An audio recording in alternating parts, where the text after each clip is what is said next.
I feel like today's video could be a little bit shorter than usual, but this is easily the most requested video I've had on the channel so far.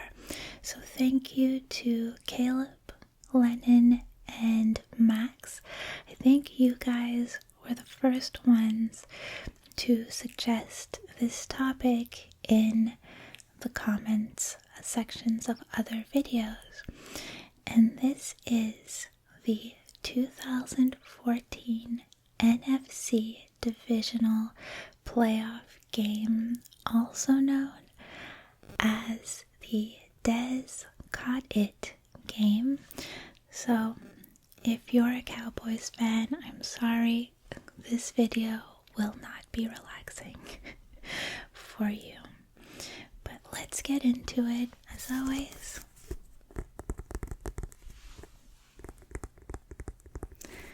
We'll be tapping on my football for some extra triggers.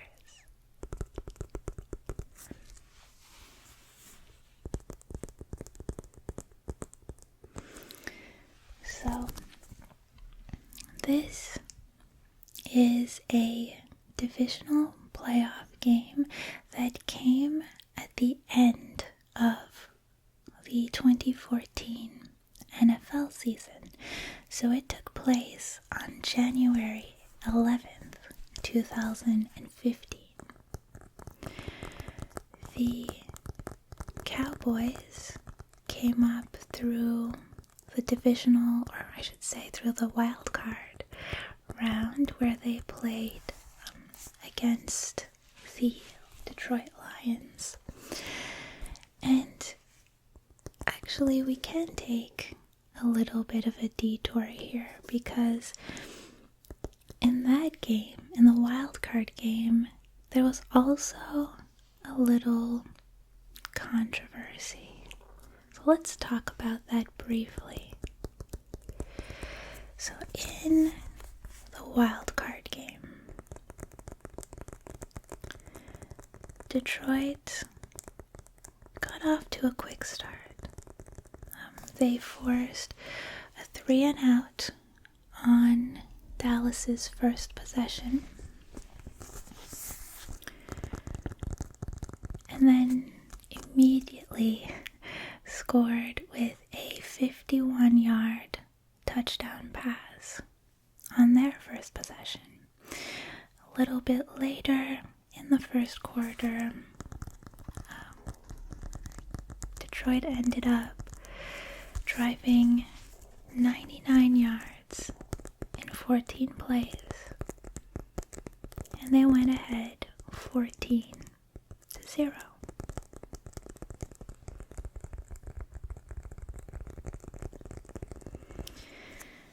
The second quarter was a little bit quieter, but inside the 2-minute warning, first Dallas scored a touchdown. It was off a 76-yard pass to make it 14-7. And still, before halftime, Detroit scored a field goal. So the game breaks at 17-7 for Detroit. Nothing out of the ordinary. In the third quarter, Detroit scored first.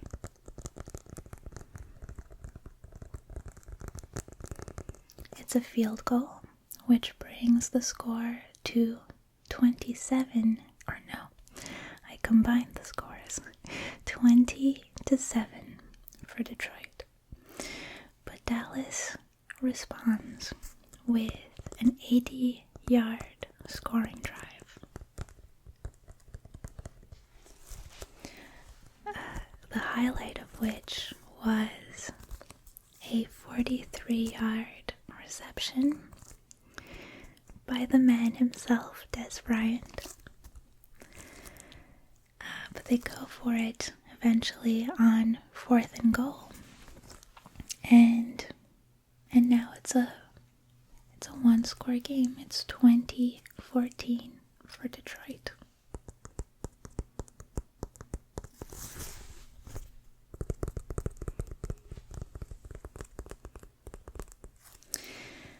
Then the Cowboys open the fourth quarter with a 51-yard field goal. And all of a sudden, it's 20-17. Now, the Lions' next possession is where the controversy for that game happens. So this is all preamble. Matthew Stafford is the Lions quarterback. He throws a pass to the tight end, Brandon Pettigrew. And as Pettigrew sort of turns to look at the ball to catch it, he's being covered by Anthony Hitchens. And the two guys sort of bump into each other. Pettigrew is knocked down, and the ball ended up bouncing off of Hitchens' shoulder, like his back, his shoulder pad. And the back judge, Lee Dyer, he throws a flag for defensive pass interference. But that gets overturned by the head linesman, Jerry Bergman.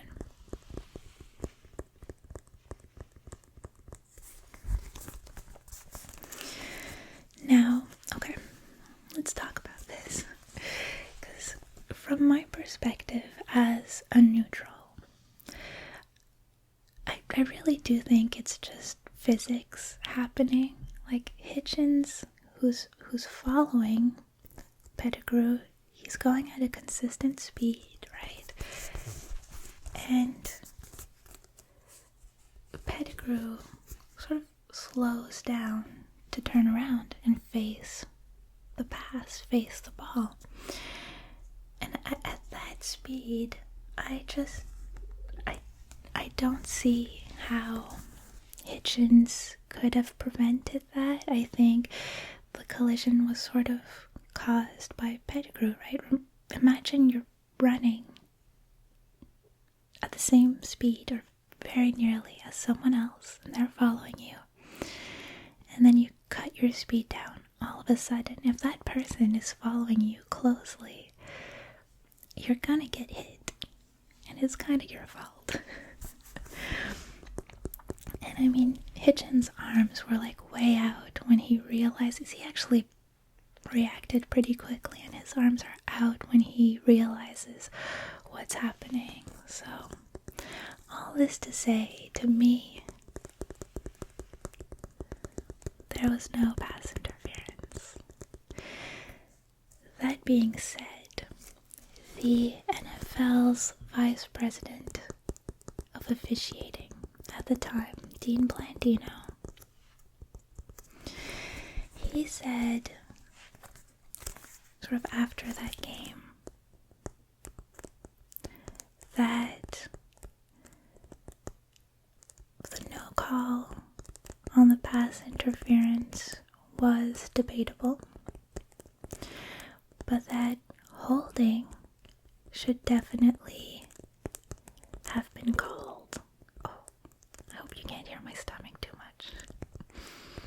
Holding should have been called according to Blandino, because Hitchens sort of grabbed at Pettigrew's jersey at one point when they were running side by side. And to be honest, I just feel like the NFL is so inconsistent on holding calls, that's a completely separate issue that needs to be worked out.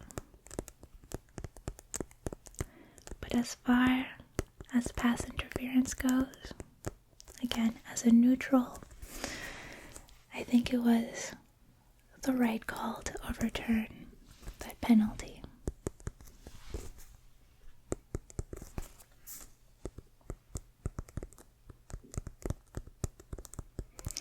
But that no call, whether right or wrong, turned out to be super important in the game.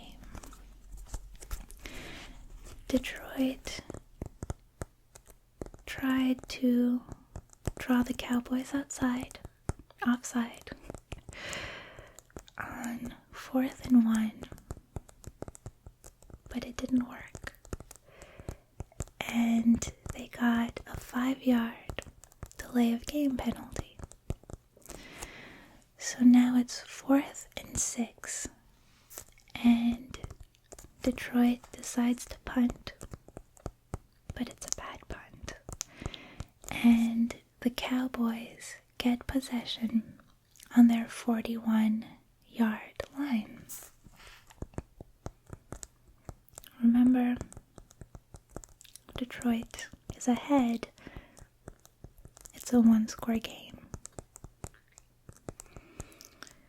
Tony Romo and the Cowboys end up scoring a touchdown, and I think they get their first lead in the entire game at 24-20 with 2 minutes and a half, I think 2:32 left in regulation. And that's how the game ended. 24-20, the Cowboys move on to the divisional round. So all this to say, the Cowboys got to this divisional playoff game that we're actually here to talk about off the back of their own controversial no call. But again, Cowboys fans, I don't think there was pass interference, so I'm not judging you for it. So back to January 11th and the divisional playoff game.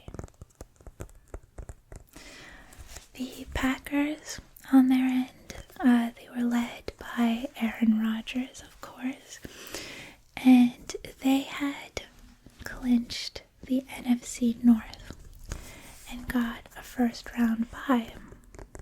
So this game was played at Lambeau,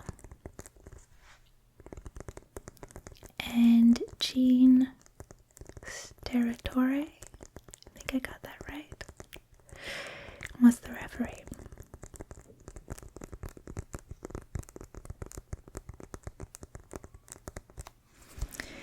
In the first half,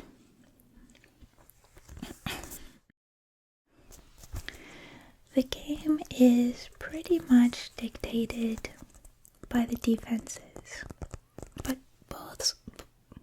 there's a little bit of sibilance. Both teams do score a touchdown in the first quarter, actually. In the second quarter, Dallas are first to score again. They get a touchdown. So it's 14-7 for Dallas. And a few drives later, the Packers score on a 40-yard field goal. So we go to halftime on 14-10 for the Cowboys.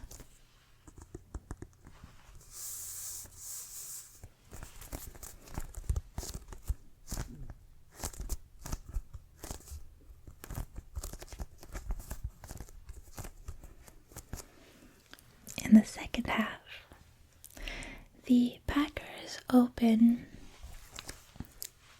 the scoring with a 30-yard field goal. So the score is 14-13. There's only 1 point separating the two teams. But then Dallas answers with a 6-play, 80-yard drive, and it's 21-13. We're just trading scoring plays. And then Green Bay get their own 46-yard touchdown pass, and we end the third quarter on 21-20. So again, the Cowboys are ahead by 1 point. So the fourth quarter. The fourth quarter is where it all goes down. First, the Packers do score a touchdown. So they make the game 26-21 in their favor. They went for a 2-point conversion, but they didn't get it, so it's still 26-21. So the Cowboys are down by 5. And they take over from their own 18. They start with a 30-yard run, which takes them to the Dallas 48. And then I think about 5 plays later, they end up on 4th and 2 on the Packers' 32-yard line. There's 4 minutes and 42 seconds left in this game. So, on 4th down, the Cowboys go for it. Romo throws deep to Dez Bryant, who's near the goal line. I think he's about at the 5-yard line when the ball reaches him. Now, Dez is being covered by Sam Shields. And the ball just goes so beautifully over Shields' head. Dez jumps like he's never jumped before, and he grabs the ball. Now, when he comes down, he's 3 or 4 yards out from the end zone. He tucks the ball between, his left elbow and his head. We'll call it the forearm. And he extends. My arm is barely big enough to do any of this, but he extends the arm to try to break the plane. Hits the ground just before breaking the plane. But he takes 3 good steps and reaches out. Again, I can't possibly do it in my arm and still keep the ball in my arm. But you can imagine, well, this is kind of it. Reaches out. Important to note, because it's a football move. But anyway, reaches out, hits the ground, and when he hits the ground, the ball bounces out of his elbow, out of the tuck. I think bounces off of his helmet, and with the momentum, he sort of flips onto his back, and the ball just lands right in his hands in the end zone. Now, the pass was initially ruled a completed catch, with Dez being down at the Packers' 1-yard line, because, as I said, the ball does pop out once he hits the ground, and it clearly seems to be the ground, not just the impact of his arm hitting the ground, but the ball actually hitting the ground that makes it pop.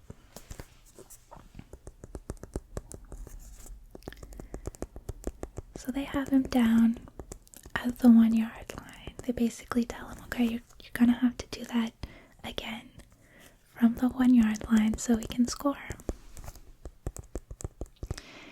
However, Mike McCarthy, the Packers head coach, he throws his challenge flag. He argues that the ball hit the ground before Dez Bryant fully completed the catch.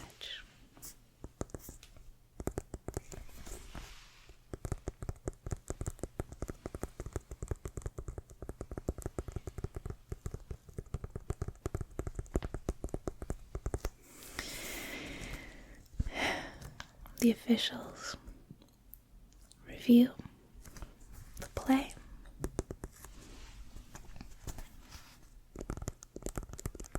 And they determine that Dez did not properly secure the ball before hitting the ground. So they overturn the call, and they rule the pass incomplete. Almost immediately, hashtag Dez Caught It starts trending on Twitter. But that was 4th down. So the ball turns over to the Packers with a little over 4 minutes left. And the Cowboys offense would not get the ball back again in this game. The Packers win. It's 26-21 is the final score, and they advance to the NFC Championship, which they lost.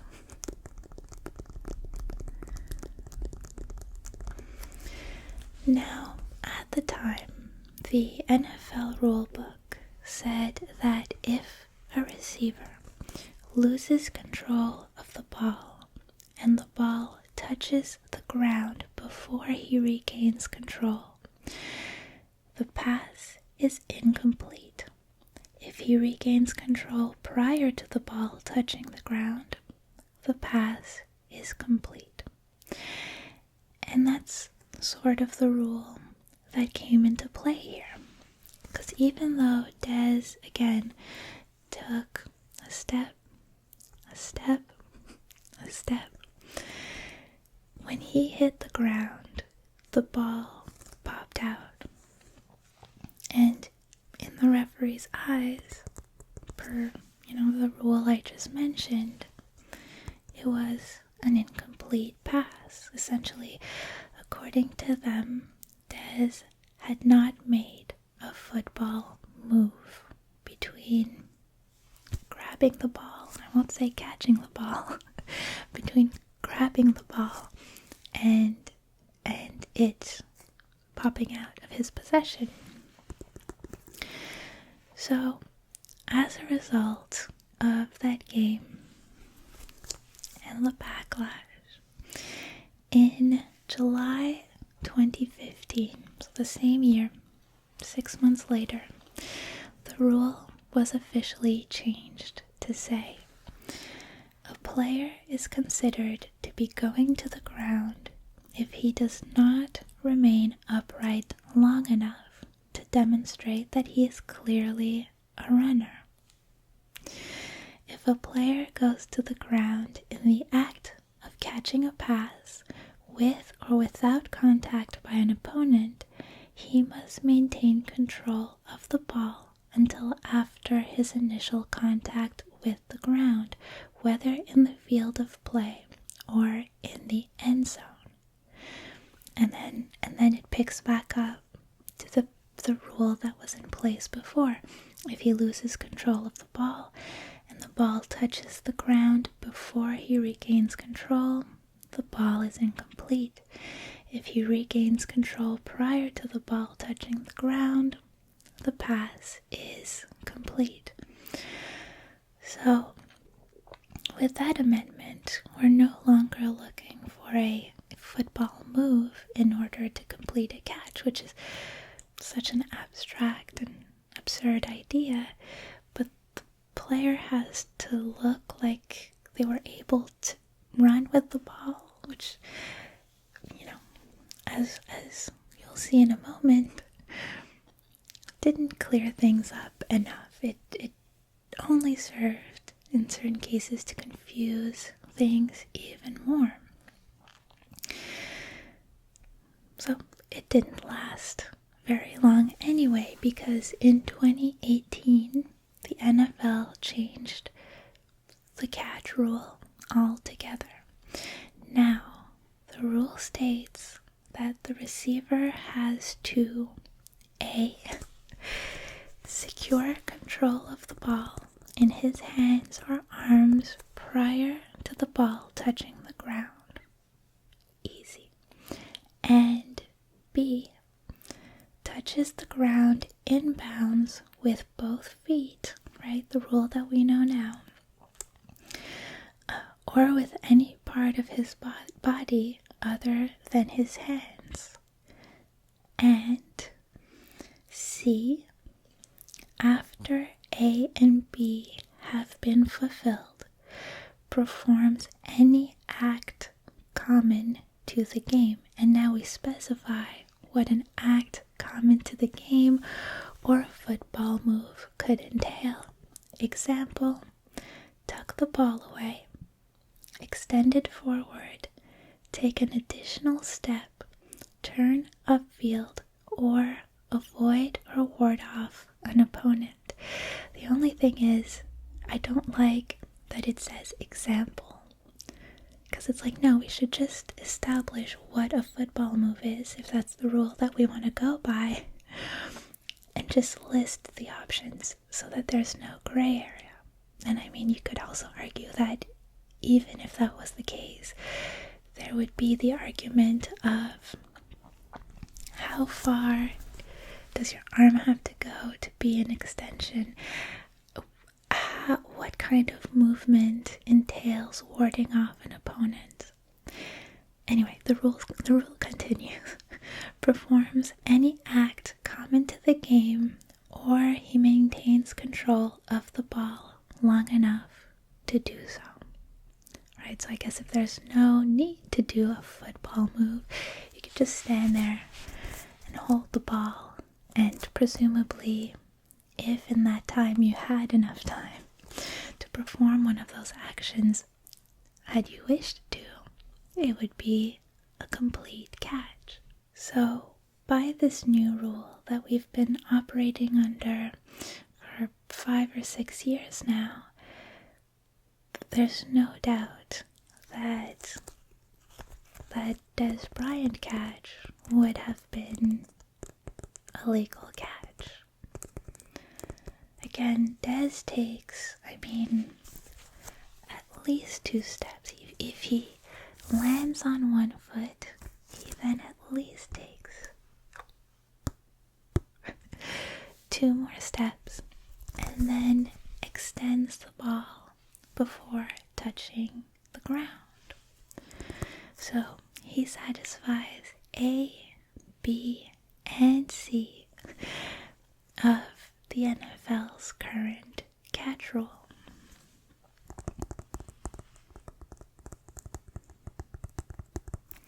And it is sort of unbelievable that wasn't made clear until 2018. But that's not to say that there isn't, any other problems, unclear parts of That's the current rule.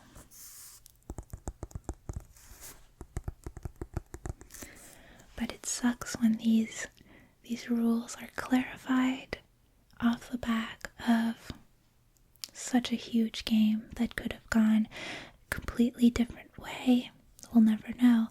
Had the rule left less wiggle room, I guess. Especially the fact that it was overturned. It just feels to me like there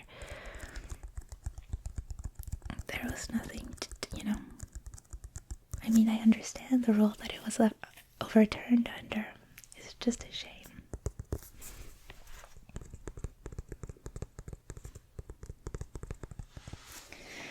But in any case, that is the story of the Dez Caught It NFL playoff controversy. It looks like this video ended up being on the longer side anyway, which is perfect.